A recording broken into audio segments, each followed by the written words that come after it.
All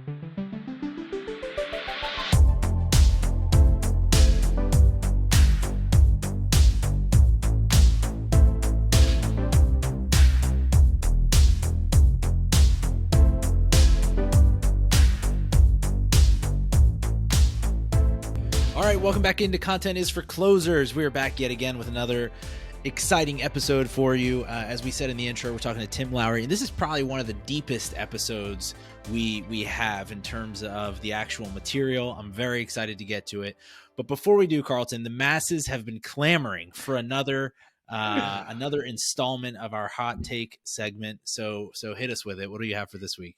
Yeah, man. So we've got this hot take segment, and sometimes we'll be current with our events, but sometimes we got to mix it up because this show is not recorded live. So this is kind of a general advertising / marketing question. But do you think that more personal ads are creepy or more beneficial? So more creepy. Are you creeped out by them, or do you think people are creeped out by them, or do you think that they're more helpful and more beneficial than if we didn't have these super personalized, coincidental ads? Gotcha. And so last time I dove in and then wished I would have gotten more clarification. So I need a little extra detail here. Are you talking when you say personalized? Do you mean like like when people are like, I was just talking about this mug and then I got an ad for it, or are you saying like, hey Adam? Yeah, so no, that's a good question because sometimes it is coincidental, but yeah, you got this trend of just becoming more and more personal, right? Advertising. So yeah, I guess like some people think that that's just in general creepy and annoying, and then like some people think that it's actually better because they see what they'd want to see and what would be most helpful. Yeah, I don't know. That's a good question. I guess just generally speaking, personal ads or personalized ads or whatever don't bother me. Probably because I'm in, this is what we do to some degree. And then part of it is because, I'm not trying to see, and no offense to anyone who is, but I'm not interested in buying Tampax or whatever. Yeah. So like, I'm just not looking for specific ads on that. And I keep my stuff pretty curated in terms of digital consumption. Mm-hmm. So having ads that align with that are more helpful to me, I guess. Yeah, no, I'd as much as I like to disagree with you, Adam, I think I'm gonna stay the same place as you because last week you committed to a bad executive regime at Twitter just to disagree with me. Yeah, just to disagree with you. So in my opinion, I'm annoyed by a couple of things with advertising in general, but one of those is ads that don't have any relevance to whether they know anything about me. And then the second thing is, if I see an ad and I've already bought the thing, that's annoying.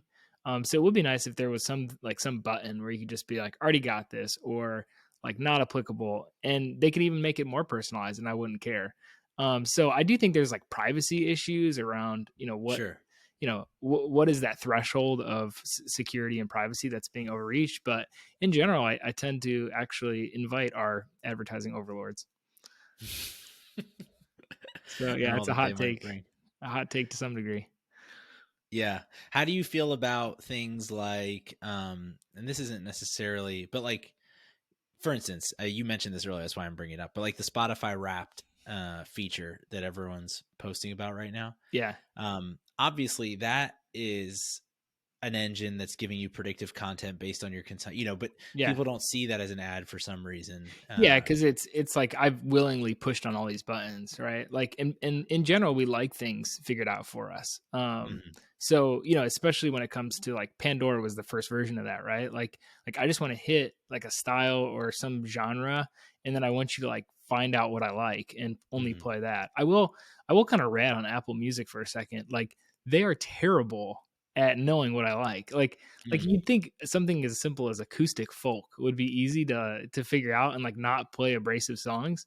But it's like, this 5 minute within playing it, and it's already playing some like random, alt song that's annoying. So yeah, it's bizarre how they aren't. I just want to appreciate as well, you definitely are a fan of that music by the fact that you pronounce the L in folk or folk. I don't know.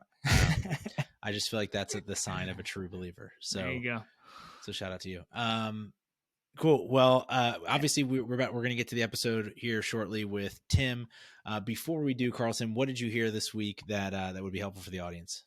Okay, so I've got two things written down, and I was trying to decide, last second. But I think what would be most helpful is this website called AppSumo, and they basically have limited time deals. So this kind of falls in the spirit of like Black Friday and the holiday season. But essentially, what they do is they'll have people that will launch their app and make it available on AppSumo, and then they will heavily discount it. So if you get it within that time and you're one of the limited seats that gets it, then you'll get like maybe $1,000 app for something like $30 or $50, and it will be the lifetime subscription. So it's a clever model that you kind of have to be careful. You're not just buying software because it's cheap.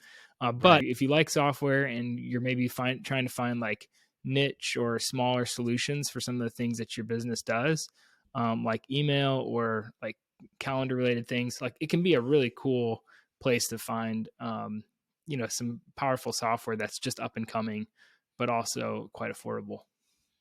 That's a great one. Not just buying software because you need it. We just went through yesterday, you and I, the kind of accounting of like, what do we have? What are we paying for? And that list went a lot longer than, than I was expecting it to. Yeah. If it makes you feel better though, Adam, I was talking to a CFO of a company today, and they were saying that every single year he estimates, now they're a bigger company of maybe 50 people, but that they spend around $150,000 on software licenses. Wow. So I was like, well, we're lower than that. Hey, yeah, we're no, we're not even close. We're probably a tenth of that or less even. So, yeah, that's cool. But speaking of planning for next year, I kind of talked last week about Traction. It's a book that has helped us. And so for this week of Have You Heard, I'm going to pull a Carlton and tell you about a project that I've been working on. We've been working on here at Heard, and that is our content snacks episodes. If you haven't heard, I know you haven't, some of you, because I look at the analytics. Some of you only come for the interviews and then you bail, which is fine. But specifically as you're looking at your planning for next year, last week's episodes and the week before Thanksgiving were both kind of dedicated to explaining in full detail how we are going about that process. And especially when it comes to content, I think some of you would benefit from hearing some of those episodes, because the question gets asked all the time: how do we execute? What does this actually look like in detail, and all those sorts of things? And that's exactly what we talked about over those 2 weeks of episodes. So I would highly encourage you, if you're just an interview listener, welcome. Thank you for coming here. Go check out all those other ones. I think you'll enjoy them. Awesome. Hey, well, with that, let's jump into the episode with Tim Lowry. Our guest today is Tim Lowry, who is the founder of Tip Top Search and Marketing, where he helps brands leverage SEO to get better awareness and conversions online. A quick caveat: I have worked in and around the marketing industry for over 10 years now, and SEO continues to be the one area that is most fraught with wasted spend, scams, and fly-by-night marketers, I'm putting them in air quotes, who have no idea what they're doing but will charge you $1,000 a month to do it. Tim is the antithesis of all of this. He's one of the few people I know personally who actually understands what SEO is, how to leverage it effectively, and he has the capabilities to actually do it on behalf of his clients. He's worked with authors and brands all over the country to get their names out there, and I'd trust him if I were launching a project of my own, which is really the biggest endorsement that I could give. During this episode, Tim explains how companies should be thinking about SEO in 2022 and how he would start getting a brand momentum today if you were starting over. He also has the best accent of anyone on this show so far, bar none. I thoroughly enjoyed this episode with Tim. I think you will too. Let's get into it with SEO specialist Tim Lowry. All right, we've got Tim Lowry from Tip Top social media. Is it social media marketing? Social marketing? Search and marketing. Search and marketing. You'll quickly discover, if you're listening to this, Tim has easily the best accent of any guest that I think we'll have on. Kind of what is it, Tim? Your background, Irish? Yeah, Northern Irish, so from the Belfast area initially, and then Yeah. having spent many years here, it's kind of became a blend of everything. So, Yeah. That you're in the South, obviously, yeah. so that brings its own thing. But yeah, if nothing else, I wanted to have Tim on so that we can all collectively hear you talk because it's a real treat. But no, Thank really you. appreciate you coming on, and obviously going to talk about some organic content today. Going to talk about what SEO actually is and how customers can think about it. But before we get into all that, I would love you have kind of a unique story, and I think um, a telling story in the sense of where you came from and how then you started Tip Top and how that's shaped how you view organic content. So we'd Yeah. just love for you to give the quick synopsis on how we got to this point. Yeah, for sure. And thanks again for having me on, Adam. So, yeah, my background is not traditionally in digital marketing. I started a different journey. I started out in traditional publishing, which would have been in the market of paperback books, hardback books, working with the major, retailers for that. So Barnes and Noble, also Amazon, obviously started to shift in that digital aspect of selling books online, and then of course all the other mom and pop stores that used to dominate and fill those spaces, and really that helped get that understanding of what kind of content, what do you need to create, to publish, to put out there to get that sell through. Mm. um, the big pivot kind of came along as ebooks and started becoming a thing, as people started looking for more of that UGC, like user generated reviews, things like that, that help kind of sway that. And then of course the online presence of authors, being able to find and discover the authors that you like reading and learning more about them, or being influenced in other ways through bloggers, affiliate sites that would be doing reviews of books, and then of course they put in Amazon links. And that just kind of triggered off some of that interest in, like, well, how do we make this visible online? We no longer can pay for an end cap in a store, or for some other placement that you would have done through the traditional method. So it was starting then to create those microsites for authors, optimizing listings so that they would be more visible for specific keyword searches. um, Working with, again, bloggers who already had built-in networks of readers. How do we get our authors, their books, featured or reviewed by these people? And then you see that direct correlation of, like, oh, this person done a really great review on their website, and the next 24 hours we spiked on Amazon and sold, Mm. 1,000 copies of this product because this one influential person spoke about this product. So that got me a little bit excited. There's kind of that adrenaline kick you get to see, if that just instantaneous of, like, this done over here, here's the result over here, and it's very easy to see.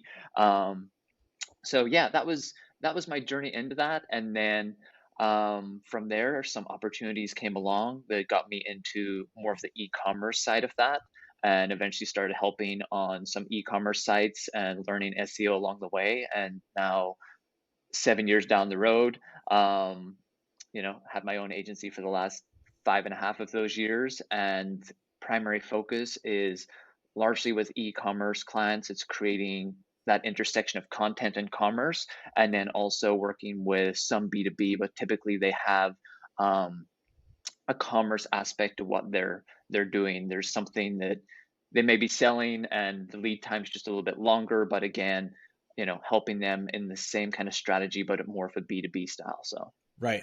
Cool. Thank you for that. I want to get into some of this. So obviously we actually worked together on one small project yeah, I don't a year and a half ago, or maybe 2 years now.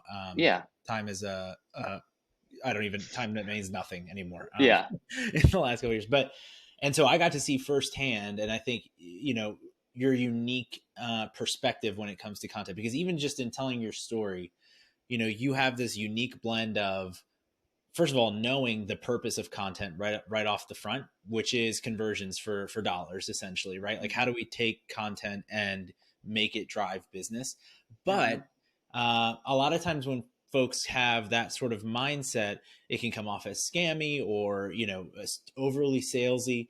And your foundation, I think, won't allow you to do that because you were working with authors, you were working yeah, with artists who really, yeah, really, believed in the quality and the craft of their work. Um, yeah, so a lot of times, I think when it comes to SEO, when it comes to organic content and thinking about it, in that commerce sense, people get hesitant because they've been burned before, or they've heard the term SEO but have no clue what it actually entails or how to do it well. So I guess maybe just lay a primer on what does good SEO done well. What does that look like, and what can the outcomes of that be? Yeah, and that's a big question. So I'll try and distill it down as best as possible. But SEO done well is not just traffic growth; it's revenue growth, and ultimately, what you're doing is providing value for your users. If you go into it with the mindset of we just want to rank a ton of keywords and we don't care what we have to do to rank those keywords, then you're going to miss the marks on those other things. The users aren't going to necessarily have the experience. So it's finding that blend of where is it that we're going to optimize and create things, and where is it that we're solely focusing on the user. And SEO really, it blends in just more than content. There's everything from how a site functions, how Google's able to crawl the site and understand the context of what this site is about. There's metrics like the page speed. Google pays attention. If you have a slow, clunky site, if it's not secure, then you have a bunch of other technical things. And then alongside that, um, the architecture. Can Google crawl its way through your site, or do you have a lot of silos or things that are just orphaned off where nothing links to it? If those things happen, then you're not really flowing equity well through your site. So there's the two different parts of the technical SEO, and then there is the kind of more glamorous or more fun on page, like what do we create, optimize, do. And you need that foundation of technical to be right for the other part to work. And once you bring it all together and you do it well, then for businesses, then you know that's where it happens. That's where the Sure. growth can be. I was going to say the sky's the limit, but really the limit is the keywords of what your audience are looking for. Yeah. Like that's the Yeah. true ceiling off it. And for some businesses, it really is the sky is the limit, where you can have millions of users per year. Other businesses, if they get 500 users per month, that could be huge for them, and that could equate to tens of millions of dollars. And it just depends on what you're selling and what you're doing. So pragmatically, I think you mentioned a few times there, the keywords being either a limiting Hmm. factor or the thing that can really fuel your growth. Hmm. How do you go about, just practically speaking, figuring out where your people are spending time in terms of Hmm. keywords, what's going to resonate with them from a messaging standpoint, those sorts of things? Yeah, there's a few different methods. So, of course, the first thing is it's learning the business. Like, what do they do? What are they selling? Understanding their process, what makes their product unique or their service unique, and then figuring out how those customers are searching for that. Some of that is done just through making the searches, taking a look at what the result page says. A business owner might be like, "We do X," and then whenever you Google up what X is, the competitors that are on there are not competitors to their business. They view themselves incorrectly. So it's sometimes finding out like what Mm. is that specific thing. And the big thing is really the intent of the result page. If you're if you optimize something but the intent is not correct on the page, then you're not going to get the results. But if you optimize correctly towards the intent, then you're going to perform better because you've now met the expectation of not just Google, but the user that Google is saying is going to be on that page. Okay, so Um, real quick, let's pause there because yeah, so intent. You said if you're not matching the intent, explain what that yeah, means to yeah. the business. So you could Google something up, and if you look on the result page, and all of the result on that page is content, and your goal is to have your service page rank on that page, the intent and the page that you're optimizing to try and get on there, it doesn't matter how good you make it. Google's determining that the search intent at that stage is more informational than transactional. So Got it. it's knowing where the user is in the journey. So you want to meet them and intersect at the different stages of intent. So if they're, I kind of think of it around like you have your informational intent, then you have your commercial intent keywords, and it's knowing when to time for those and what pages to optimize for that. Cool, super helpful, and I think that's something that people can often. It's an easy mistake to make, right? You Oh think, yeah, especially as a it's business so owner, easy, and yeah, it changes so often because again, Google they're updating, and you can look at something now and 6 months later, they've changed how that result page, all of a sudden there's an answer box that's up at the top. There's people also ask these questions. And really, Google is an answer engine, and your goal is to provide the best possible answers to what somebody's looking for. And if you do that, then they're going to have more comfort around you, your brand, because you're displaying that expertise and you're meeting them at the different intersections of their journey before they make that purchase. Right. Right. Okay, good. So we started off, we're assuming, and obviously the business owner, the marketer, whatever, needs to verify this individually, but that the technical side of things is buttoned up. Let's just assume Yeah. that for a second. So that's step one. Step two, you find these keywords, you recognize what the intent is, both on the Hmm. search side as well as what you're trying to provide. And Hmm. then talk to us then about then going into optimizing on page. How do you think about that? What's the process look like? Yeah. So just to at its simplest, like core foundational level, so you have a few different elements to the page. So the first thing we'll talk about is title and meta description. Those are what people will see in the result page. Increasingly, Google is starting to scrape the page now, and they might do more of a dynamic meta description. So that makes you think like, okay, well, what I say on my page better be good, because the more quality there is to that, then the more opportunity Google has to grab things and put them out there, and that could increase the click through rate. So your title needs to be clear. It needs to be natural language. That's the big thing. It's like Mm. there's keywords, but you don't want to stuff something with keywords just to get them in there. It has to be natural and incorporate the keyword. It doesn't matter if you put that keyword to the front of your title tag or in the middle of a sentence.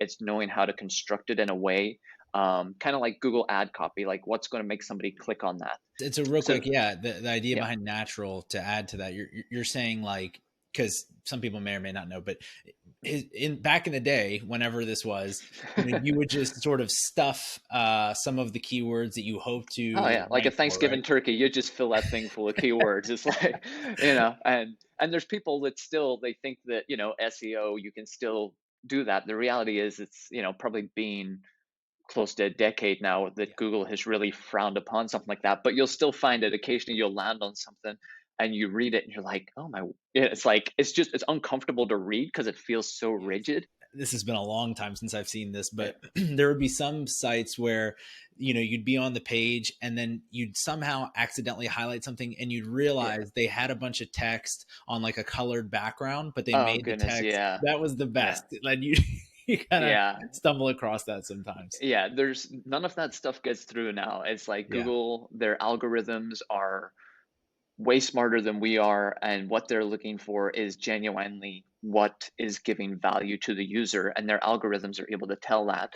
So whenever you're trying to rank for a keyword, it's not just one single keyword. You're trying to rank around all of the different related terms and ways that people can talk about this. So that's known as LSI, so it's latent semantic indexing.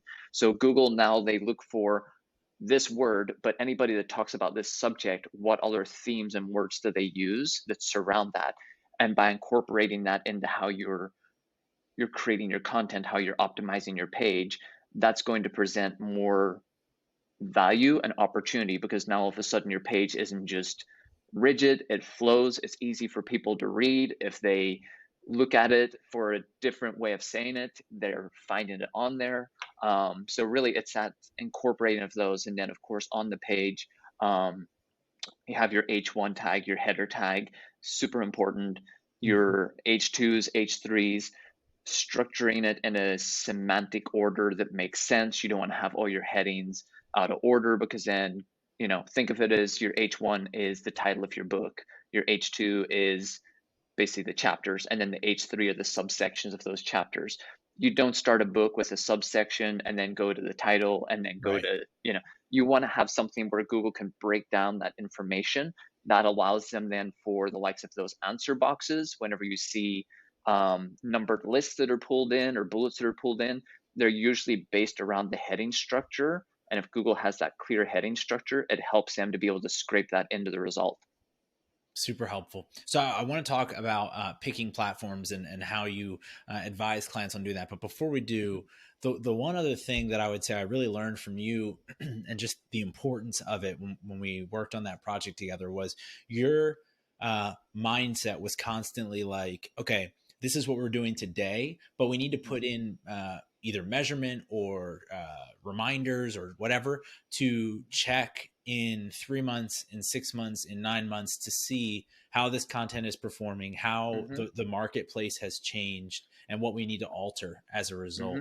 Mhm. So, how important is it to come back and refresh content, and how do you go about that when, especially, an e-com site like some of the people you work with are going to have hundreds of pieces of Mhm. content that they Yeah. need to think about that for. I literally was just doing that yesterday. I have a client, and um, in the winter time, we have a winter riding boot post. Um, Last winter, it was heroic. It drove tons of traffic, great revenue, and there was products that are now no longer in stock. And straight away in my mind, it's like, okay, we're about to enter September. Once October comes, Google's going to pick that thing back up again. And if we have, dead links in there, if products are out of stock. So it was going through and it's like, what are our new products for 2021 that are going to be big this winter? Let's go ahead and refresh the post a little bit. So it's thinking around seasonality. So that's one of the things. If there's seasonality to your post or your product or whatever's in it, making sure that you have just those reminders, whether you use it's something like Apple's reminder, or if you just have, Google notifications, whatever you want to do, set Sure. up those reminders so you know to go back. And then the other one would be, best off guides. If you do a best off something 2021, if you don't update it, by the time 2022, 2023 comes around, you can be sure that Google's going to drop that because it's lost its relevancy. So just going in, updating the date, refresh the intro, maybe add a new one to the list, drop one off the list, and then just push it back out to Google. They will then keep you in that position so that way you're not really aging your content as much. So yeah, it's really it's one of those things, like it's a little bit more labor intensive, and like I said, if you have hundreds of pieces of content on the site, but what you have to do is a little bit of benchmarking and paying attention to like which ones are worth the going back and doing. Sure. When should we be doing them? Not every post is created equal. Some are going to drive way more traffic, some are going to drive more revenue, some of them are created because they're going to get shares and build links, and it's knowing which ones to pull the lever on at the right time. And again, um, we try to do a holistic approach in how we create content. And some of it is going to be trying to drive that commerce and revenue. But we also know that Google likes sites that are linked to from other sites. Mhm. So we're going to create content that people want to link to and want to share. And that's going to help pass more equity. And then anything that we link out of that, then that basically becomes a hub that can help things rank quicker. So again, you have to build different pieces into your strategy that are going to have different goals in what they're doing. And that piece may not necessarily drive the revenue, but it's going to allow you to rank other pieces that do drive revenue. So it's that fine balance of knowing how to do that. Yeah, I love, especially talking to someone like you who really, enjoys it and understands it, because it is such an art and science, but behind it, there's so much that I feel like if you, as a consultant or a vendor, Mhm. an agency owner, can understand or have a feel for what is going to work in the ebbs and flows of it, Mhm. that's almost more, or it is more valuable. I think the technical, the scientific part is important, but Yeah. knowing what to emphasize and what to get behind is probably the most important thing. Yeah. So when people are thinking about when brands, when businesses, when commerce platforms are thinking about where do I go, like where do I spend my time? Obviously, there's going to be on-site stuff, but there's also Mhm. off-site platform building stuff. And I know Mhm. from your days supporting authors to even now, you talk about selecting the right platform to invest in. How Yeah. do you think about that and advise people with that?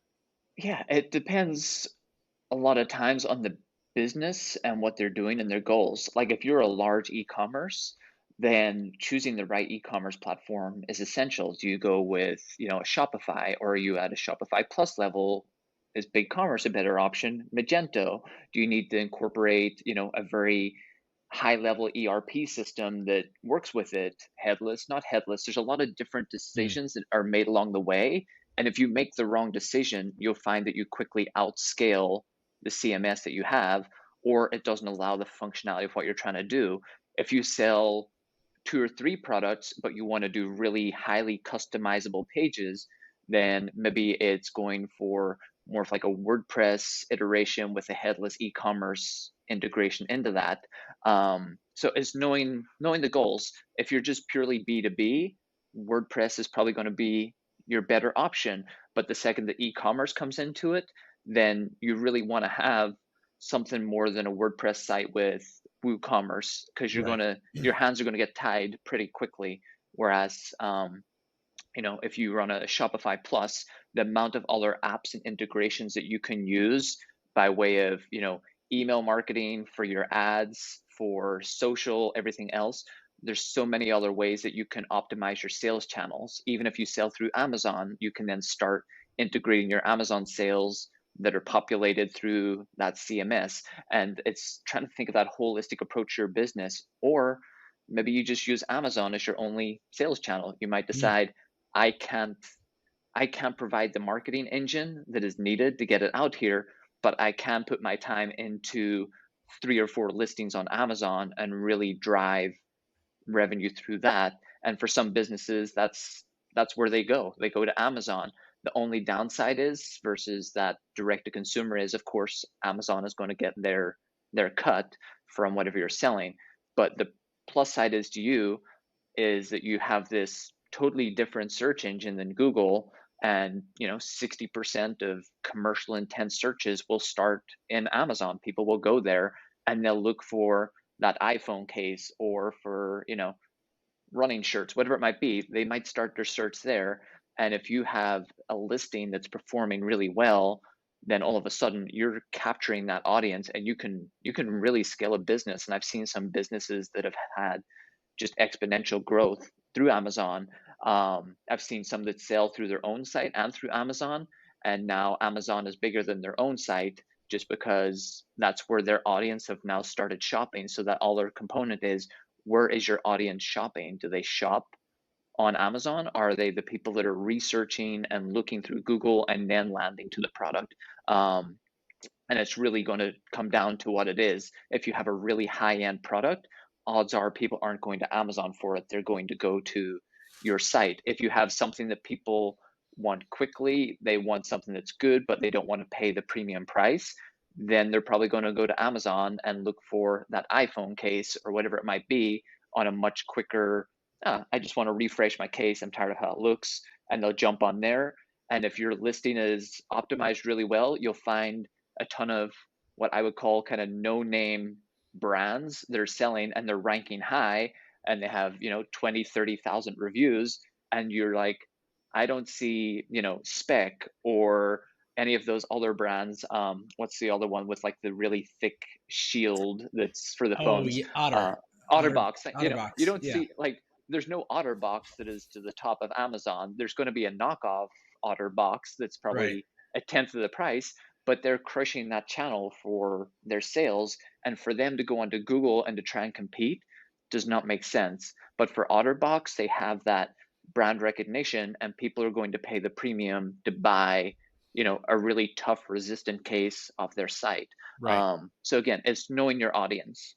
Yeah, and the one thing I would add to that is I mean, I think Tim, you're not necessarily giving people branding advice with that. You're saying like channel Yeah, the attention, channel the traffic.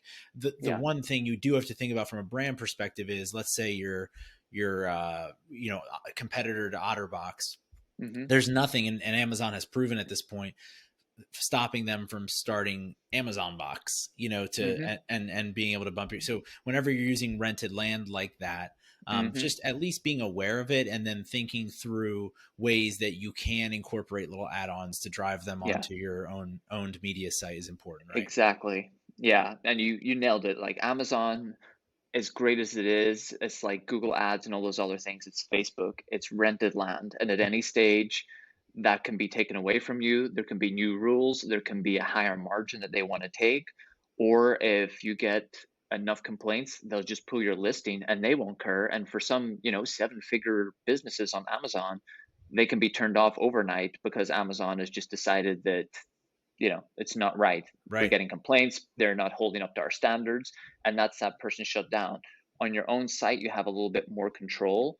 There are limitations as to like Amazon ethically how they allow you to get traffic back to it, your own site, but Okay. there are some really clever ways that I've seen. I've seen people like I bought a wet bag for like whenever you go out paddleboarding or kayaking, and you put all your gear in it, you roll it up. So it came with this little card on a tutorial video of here's how to use this bag properly and get the most out of it. And that took me to a landing page on their website. It had a Ah, tutorial video, and that was their way to drive somebody back into their site. super smart. So again, how do you do that? You can't necessarily say like go to my site and leave a review for the product or do this, but can you give a value add in some way that's going to make somebody want to come over to your site? For me, it was like, sure, I'll check out the video. I want to make sure that, you know, I don't damage my phone or whatever else I throw in it when I go out Yeah. kayaking. So it was just a really clever way. Yeah, especially if you don't have a Amazon OtterBox, then you Yeah. you need to figure out the whole paddleboard thing. Yeah, that's Exactly. Yeah, I've had that with phone cases too. You know, here's how go to this to figure out how to put the screen protector on yeah, with it, and it gives like this gimmicky, 30-second video, but they got the traffic to their site. yeah. And at that stage, if they cookie you or whatever way they want to do it, then they've got a little bit more that they can work with. So Yeah, that's great. This has been super helpful, Tim, and I think one of the most practical, just in the weeds conversations that we've had to this point. So I really appreciate you sharing yeah, I love all it, of man. that. My last question for you before we let you go is: if you were donated, you were gifted a check, right, for $150,000, which is not life changing, but it's some money, and but stipulation is you have to use it for advertising purposes, either for yourself or whatever client X. Mhm. Where are you looking first? What's your first thought to where you'd invest that money? Really, there's three parts to how I would use that. Um, First, of course, is going to be SEO because for me, I see that as kind of the driver for so many things. You can do really great email, but you're going to hit a cap if you're not growing your audience. You're going to get the email signups. You can do great things with paid, but once you spend that 150,000, then it's gone. With SEO, if you could take a percentage off that and invest that into optimizing your site, creating the content, you're then growing something that's going to consistently bring traffic back month over month, year over year. And if you do it right and do it well, you will scale that up and that will become its own method for driving traffic and awareness for you. The second part then would be learning on email. If you have a really good email integration, especially whenever it comes to e-commerce and you're building out those flows. So you've got your welcome series, you've got your abandoned carts, your win back series. You start segmenting your audiences. That allows you then to maximize the value of the customer that's coming. And at that stage, it's become an owned audience. Once they've opted into your list, you then own that audience and you start to learn the behaviors and the ability to talk to them. And then the third part would be then Google Ads. But to maximize the ads, you're retargeting off your organic audience. So you're not trying to pay for cold leads into your site, you're retargeting off the people that have already had an impression, and you can retarget based upon the type of product or the page or wherever they were. So that's kind of the three ways that I'd slice it up. There would be more layers to that, but I would definitely say like those are the best ways. You got to scale the audience. The other things are great, but if you spend all your money in Google Ads and then you've nothing left, that's gone. If you don't have a huge audience and you're doing email, then there's only so much you can harvest from that list. You can't generate more sales. So you need that mechanism that's constantly growing that base of traffic to be able to work from. And that's where SEO really has that long term value to people. It takes longer. It's not that quick win or silver bullet that overnight all of a sudden you're page one for all these different things. But if you consistently do it, you will notice that month over month and then the year over year is where it really starts to get fun, where you look back and you're like, wow, a year ago we were here, and a year later we're twice the volume of traffic now. Yeah. And that for all the other things just makes it way much more fun for your email, for your paid, and everything else, because then you're kind of shooting ducks in a barrel at that stage. So Yeah, I just need to say I did not prepare Tim for that question. That was off the cuff. So that was by far the best answer we've been given. Very thorough. Thank you. And I totally agree. I think one follow up question I had was with email. You're talking about the Mhm. flows and everything, and you may or may not have an answer to this, but any favorite Yeah. tools to manage all of that? So I'm going to give a plug for my friend Robbie here, because we do work closely together with e-commerce clients, and Klaviyo is hands down probably the best. Semi creepy how much it can tell you, everything else, but it is a phenomenal tool, and just the ability to segment your audiences, building flows, everything else, that would be the tool recommendation. But you are going to be hand tied a little bit in that you have to be on like an e-commerce CMS. So you're going to have to be on like Okay. a Shopify, BigCommerce, Magento, WooCommerce, something like that, in order to be able to use it. So it's not something that you can put into your B2B site, but also just, again, just thinking of different things like the ability to A/B test the box that people sign in on. Like, it gives some crazy stats, and being able to know specific customers, how many times they've viewed a product, and then when to drop that email. It's just that sweet moment of, hey, they've viewed it so many times. Now's the time to let them know that this is just went on sale, or for the next 24 hours, it's 10% off. It's just a really great platform for that kind of thing. Yeah, it sounds awesome to me, which means it's probably is creepy to normal people. But It is. yeah, It's that's that balance. And again, it's like all things in marketing. I tell people, if you didn't have all these things, it would be the Wild West. Like, you right. wouldn't find what you're looking for. You would be getting ads that are not relevant to you. You would go on shops and you'd never know when there's sales. So all of these things are trying to create a more tailored experience. Unfortunately, there is some abuse that happens where it is like, okay, that was too far, or that was too creepy. But these kind of things, they're not done in a way to be creepy. But if you genuinely want that pair of running shoes and they've just went on sale, and you've looked at them 5 times, it'd be really nice to know, I want hey, to know. these are on Yeah. sale now.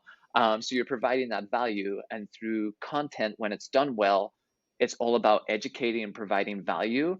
And if you don't make it salesy, then that's when it becomes content that converts, because you're just truthfully Mhm. giving somebody that overview of like, here's what you need to know, here's how this works, here's why this would be good to have, here's some other alternatives to this. And you're educating them, and if they leave the site and afterwards don't make a decision, you've done your part, but they will probably use what you've taught them to continue their search. And if you've optimized your other page as well, you'll probably show up in front of them 2 or 3 more times before they do something, and they will come back. So it's just, again, it's all about providing value to the user, and that's what you get rewarded for. That's great. Couldn't have said it better. Tim, thank you so much for coming on and sharing all this with us, giving us some insight as to Yeah, what of you course. do and what like SEO can be and how it should look. If people are interested in what you do, or just catching up with you, or seeing what you're up to, what's the best way for them to follow up? Yeah, definitely. So you can go to the website. It's tiptop, TIPTOPSM.com.